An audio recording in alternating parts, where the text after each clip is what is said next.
Hello guys, welcome to JCut and this is UI movie review part 2 in Hindi. And या सो जो reviewer होता है जिसको script मिलता है और वो पढ़ने लगता है, वो मूवी और जो लोग देख के बाहर आए हुए रहते हैं वो दोनों अलग है।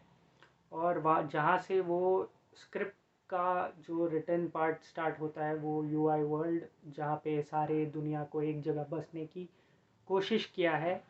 और वो सेट पीसेस सच में अच्छा नहीं लगता है, वो ज़्यादा कनेक्ट नहीं करता है। लेकिन अटेम्प्ट और ये सोच के लिए डेफिनेटली प्रॉप्स मैन।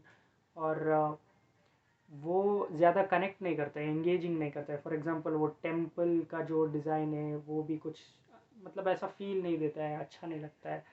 और जहाँ पे वो ज्योतिष बैठा हुआ रहता है जो लोगों को ऐसा झूठी तसल्ली दे के जो इतना बड़ा आदमी बन जाता है, वो भी उतना अच्छा दिखता नहीं है। लेकिन ठीक है।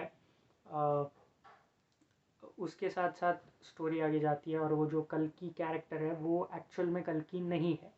वो क्लेम कर रहा है कल्कि के जैसा, ताकि वो ऊपर आ सके। उसको रिवेंज लेना है जो धरती माँ के साथ इतना जो किया है गलत, उसका बदला उसको लेना है। Which is his mother in that film, that character. उस तरीके से मेटाफोरिकली कह रहे हैं।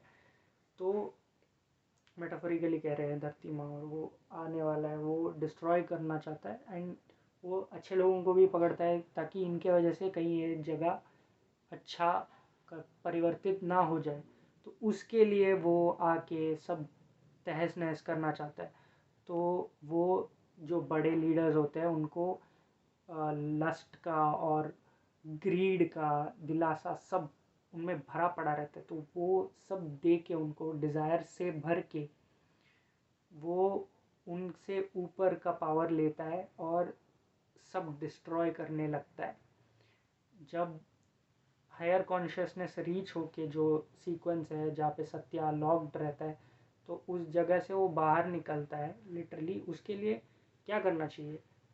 अब आपको अपने इनर कॉन्शियसनेस एक्चुअल ट्रुथ को बाहर लाना है, तो हमें क्या करना चाहिए? पहले हमें we have to calm down. हमें काम डाउन होके हमें सोचना चाहिए और उससे धीरे धीरे हम आगे बढ़ते हैं। ये सारे जो कचरा है दिमाग में, ये सारे नोशंस जो बना के रखा है, उसको छोड़ के आना पड़ता है। डिज़ायर से जीतना पड़ता है। जिस तरीके से वो साइट्रैंस बचता है, कलर्स कलर्स एंड वो जो स्मोक आता है, जो साइकेडेलिक चीज़ होती है ना, वो ये बहुत ही क्रिएटिवली रिप्रेजेंट कर रहा है कि कैसे वो डिज़ायर से और काफ़ी सारी से आगे बढ़ के वो एस्केप होता है उस जगह से, कि वो स्पिरिचुअल कॉन्शियसनेस अटेन करता है और वो सत्ययुग बनाता है कि इन सब को छोड़ छाड़ के ह्यूमैनिटी पे ध्यान दे के एक अच्छा वर्ल्ड क्रिएट करूँगा। फिर वो कैरेक्टर जाता है, उसको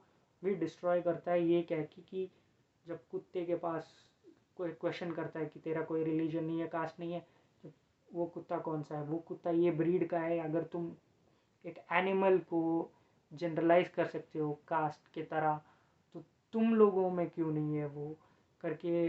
अगर तुम लोग इतना ही सही हो तो वो रिलीजन का फ्लैग बिछाता है और बोलता है कि इसको कुचल के प्रूव करो कि ये तुम लोगों का कोई रिलीजन नहीं है, तुम इसको होल्ड नहीं करते हो and all that. When Satya tries to do that, लोग उस पर पत्थर मारते हैं।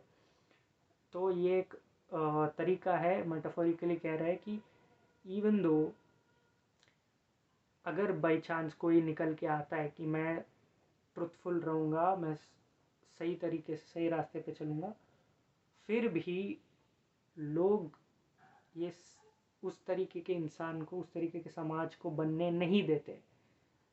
क्योंकि हम डिवाइडेड है, जात पात, रिलीजन, बाकी अन्य भेदभाव, वो से भरा पड़ा सोसाइटी है।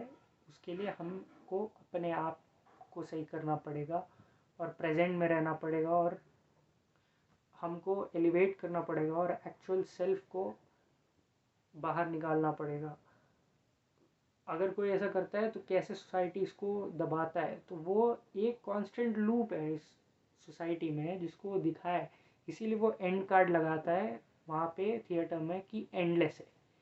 उसके बाद जब दिखाता है पूरा सीक्वेंस होने के बाद, और वो जो डिक्टेटर बन के सबको मारता रहता है, गवर्नमेंट का पावर लेके सबको अप्रेस करता रहता है, बाकी लोगों के पास कोई चारा नहीं छोड़ता है, वो डायरेक्टर उपेंद्रा जो स्क्रिप्ट लिख रहा है वो फ्रस्ट्रेट हो जाता है कि ऐसे नहीं जाना चाहिए कहानी को।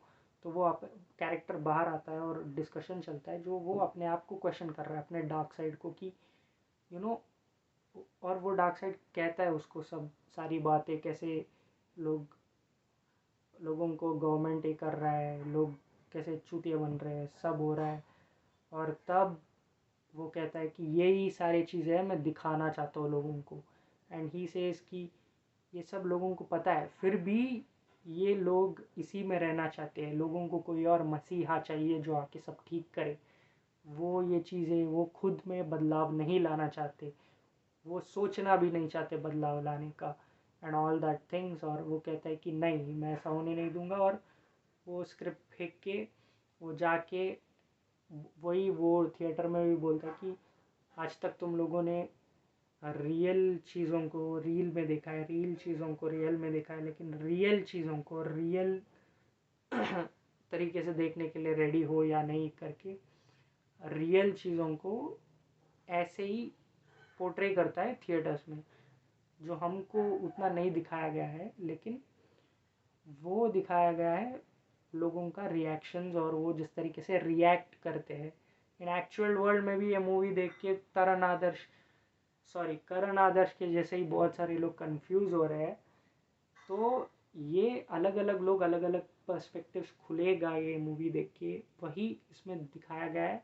और किस तरीके से सारे टाइप के प्रॉब्लम्स और फिलॉसफीज़ को, जैसे ग्रीड किस तरीके से एक इंसान को डुबाता है वो पॉलिटिशियन के कैरेक्टर से, और इलेक्शन में कैसे दूसरे दूसरे पार्टीज लड़ते हैं रिलीजन के नाम पे, कास्ट के नाम पे, वो फाइट सीक्वेंस। और उसके बाद जो मीडिया में लोग लड़ते हुए जो आता है गिमिक, उससे दिखाया गया है। और भी काफ़ी सारी चीज़ें इसमें बताया गया है जो कि बहुत ही रियलिस्टिक और रियल चीज़ें होते हैं इस दुनिया में जो चल रहा है in current, which will lead to that kind of a future. इस मूवी से बताने की कोशिश किया है, और भी कई सारी चीज़ें बताने की कोशिश किया है। हाँ, इसमें काफ़ी कैरेक्टर्स है बहुत ही ज़्यादा लाओ, बहुत ही एक्सप्रेसिव और बहुत सारी चीज़ें। हाँ, और when truth dies even love and when there is no, जब प्यार और सच्चाई के लिए जगह नहीं है, तो जो जब मर जाता है दोनों, तो यही बचता है, ये सारे गलत काम और गलत चीज़ें। तो हीरोइन का कैरेक्टर लव है, अनकंडीशनल ट्रुथ बहुत ही तरीके से, इसीलिए वो पैशन को दिखाने के लिए उसको आर्टिस्ट का कैरेक्टर दिया गया है यूआई वर्ल्ड में, ताकि वो आर्ट के थ्रू शील express things for the truth wisdom character के लिए। तो बहुत सारे लोग बोलते हैं कि नो, वो कैरेक्टर क्यों ही था, this is what it signifies. Lot of things इसमें बहुत ज़्यादा स्पून फीड किया गया है, इवन दो विजुअली रिप्रेजेंटेशन बहुत अच्छे तरीके से समझाया गया है। ये स्पून फीडिंग इज़ ऑल्सो बहुत ही ज़्यादा नेगेटिव चीज़ है इस मूवी का।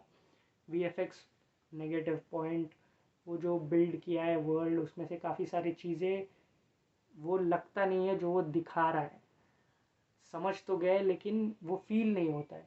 Even the death of the lead Satya and the heroine, वो भी कनेक्ट नहीं कर पाता है, लेकिन समझ में ज़रूर आता है, लेकिन कनेक्ट नहीं कर पाता है। तो यहाँ पे ये है वो नेगेटिव चीज़ें जहाँ पे मिस आउट फील होता है, और बहुत ही ज़्यादा चीज़ें डाल दिया गया है, ज़्यादा ज्ञान पेल दिया गया है, वैसा दिखाई देता है। और लोग ऐसा ही सोचेंगे, ऐसा ही कुछ बोलेंगे करके वो भी थोड़ा बहुत नोशन दिखाया गया है मूवी में। और एक बहुत ही अलग अटेम्प्ट है इस तरीके का मूवी बनाने के लिए, कि जो उनके डायरेक्टर के अंदर है क्वेश्चंस और एवरीथिंग, समाज के बारे में और खुद के बारे में, वही चीज़ें लोगों में भी है। और ये बात जानते हुए इस चीज़ को बहुत ही सटीक तरीके से क्रिएटिवली लगा के एक मिरर इमेज हमको हमारा ही दिखाया गया है, not just external but also internal. That is the crux of this film. So ये पार्ट 2 है यूआई का, यूनिवर्सल इंटेलिजेंस का. Thank you guys.